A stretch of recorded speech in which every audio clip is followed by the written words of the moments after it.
yet, believe it or not. I know it may not seem that way from the really long stretches between my videos. Oopsies. If you haven't met me yet, hi, I'm B. I like to draw and write and stuff. I've been working on this little Terraria fanfic thing.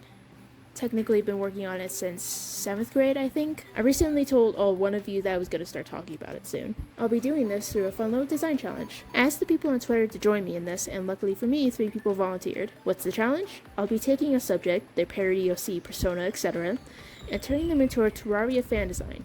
I'll then attempt to find something I could relate that design back to with my own story. I think we should start with the one who, started it all, Galaxozo.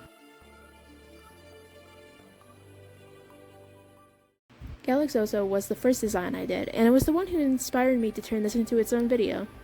When I originally did this design, I turned her into a zombie. It's been quite a while since then, so I'm not sure why, but let's go with it. It's because Zom! I wanted them to have a limper pose to fit the whole alive but not really thing. I also tried to give her a bunch of ribbons and stuff since that's kind of what she has on the original design. Wow, I'm stumbling. I attempted to throw in a couple of eye-related details and stick bones everywhere. I actually had Hellraiser in the way back in my mind for that.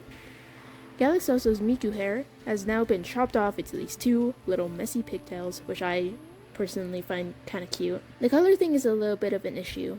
Zombies are usually greenish, but green doesn't really fit Zoe. She's more pink and purple. That's when I got to thinking. It would fit the whole undead thing, but wouldn't require me to go down the green.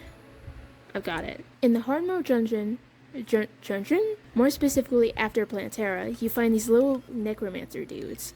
Their whole thing is purple too, so it's like undead and purple. I know, I'm just too smart. So I decided to go that route, shifting the colors to purple and sticking with a decently small palette. I also try to make it look like their empty socket has this like silly little magic stuff in it. It says here in my notes, trident emphasis. Rude.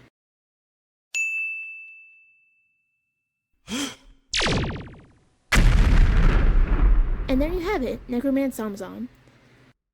Now, what's the connection? This is Orpheus. Orpheus, technically, is dead. One thing I tried to do with all the main people is give them some sort of spiritual connection. For this guy, he's got one foot in life and the other in the afterlife. His lore is that he died pretty early on from circumstances that I'll get into later, because it doesn't really matter right now, and was raised from the dead by the witch doctor. I'm aware that that might not fit the official Terraria lore or whatever, but this is my own thing, shut up. Another thing would be the necromancer character I plan to include at some point. That's gonna happen way later though, so let's move on. The immediate thought I had when starting was that Martian Madness and mushrooms reminded me a lot of him. Choosing between those, I went with making them a character from the mushroom biome, mainly because it was better to work with. I decided to base this design off the mushroom zombies and the Angel of Death mushroom. I had gone through a couple iterations. I was dead set on including the mushroom ruffles and the spore things the zombies had. I also tried to fit in the little, ahog? Is that how you pronounce it? The hair and the sweater. The colors were, again, an issue. The mushroom biome is mainly this neat blue color, but Umut isn't blue. Umut is very green. So what I tried to do was the same thing I did with Zoe. I shifted the colors. I then messed around a little bit, and done. That's Umut. This doesn't feel right. I don't like it. Ew. I'll be honest, I struggled a lot with Umut's design. I didn't really like the first one, feeling like it wasn't hitting right, and my dissatisfaction only got worse when I finished the design for Espio. I tried to redo it with a more truffle look, but it still felt wrong. How do I reach the perfect ratio of Umut to mushroom? What secrets are you hiding?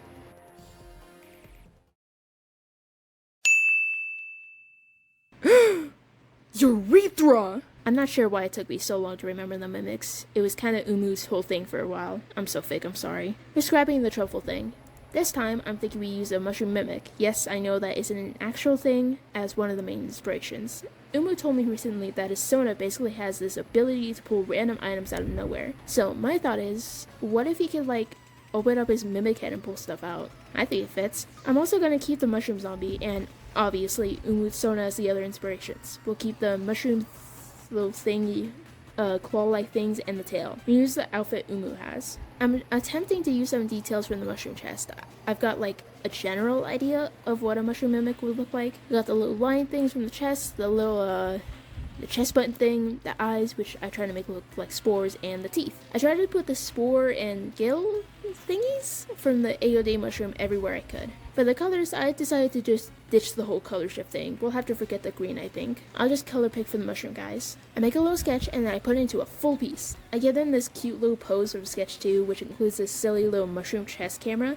That's model of the mushroom chest. And that's mainly inspired from all the photos that Umut takes from the random places he visits. Here it is, the final Umut fan design. But the struggles aren't over. I'm not sure how I could relate this back to the story because, well, I actually don't have any plans for the mushroom biome. The connection. It's underground? Yeah, cool, let's go with that. There's an entire section of the book where the main 5 go cave diving. It just feels wrong to write a Terraria fic without including the cavern somehow, plus it's kind of my favorite part. I'm thinking this is how they discover the hearts. They're like on the railroad. When one of them looks up, it sees the opening of the crimson from below, actually inspired of one of the worlds I'm currently working on. It's called Think World. This is what sets off the whole plan to try and destroy the hearts, which releases the brain of Cthulhu and so on and so on. Does that plan work? Probably not. This one was definitely my favorite to do, and way too much fun, which means it took a lot longer to do it. The reason is because this guy gave me a lot to work with. This design comes from an Espio parody who responded to my call for help with this little drawing of Moby and Bullseye. I was almost immediately hit with a shitload of inspiration. I started by listing out a couple of details, intending to include inspirations from not only the drawing they gave me, but also the character they're parodying. The main detail I took from Bullseye was the assassin thing and the little patterns he has on his suit. I also took the symbol, but shifted it to fit Espio. For Espio, I took the reptileness, the gloves, sorta, the tail, and the color. So, how can we turn this into a Terraria character? Let's see here. For one, he's purple, he's gonna be a reptile, and his job is negative-ish, because he's killing people. The thing that would fit this most would be the corruption. With that, I added some corruption-based things into the design. Eyes, the little weird things from the corruptors, and the brain. And done! That's Espio. The corruption, unfortunately, is not the main evil in my story. Or at least it's not yet. I'm sorry, I can't help myself. Its counterpart, the Crimson, is though. Actually, the Crimson is the main antagonist of the whole book. An entire hive mind against like 5 people. Good luck, guys. My whole thing with the Crimson is that it spawned off this little fallen angel type guy who I call Mother. Mother is the cause of the whole hive mind thingy, creating and guiding your children to a new world full of her love. Oh, so sweet. Now, this person did technically join, but they did follow and like the thing, so good enough for me. Unfortunately, I kind of struggled with this design. I went into it with the mentality of, it's kind of weird to redesign someone's OC. And for some reason, despite that the whole thing wasn't even a redesign challenge, it felt wrong to change the character in any significant way. I carried that throughout the first attempt. The first step was to do a little bit of research, and by research I mean typing ACE into the search and reading like 3 tweets, I don't know. From this I found this little post where it said that ACE is basically like a sack made of muscle. Inside he has this black goop stuff that makes up his soul. I don't know how accurate that is now, it's been a while, but my mindset there on was kind of like, what if we interpreted the meat sack thing into like maybe an exoskeleton, and the inside sound like the evil mysterious black goop that comes out of bugs when you kill them. Sorry, Umut. Very buggy. I also looked to the colors for inspiration. The colors are all very bright and varied, which makes me think a lot of the Hallow. And when I think of the Hallow, I think of fairies and pixies and the enchantress of pain and suffering and misery. In my story, fairies, pixies are more bug-like, which means both inspirations fit. With that, I decided to officially base this design off fairies and the Hallow. My changes were pretty small, as I said. Slight color shift, more flowy clothes, and fairy butterfly details.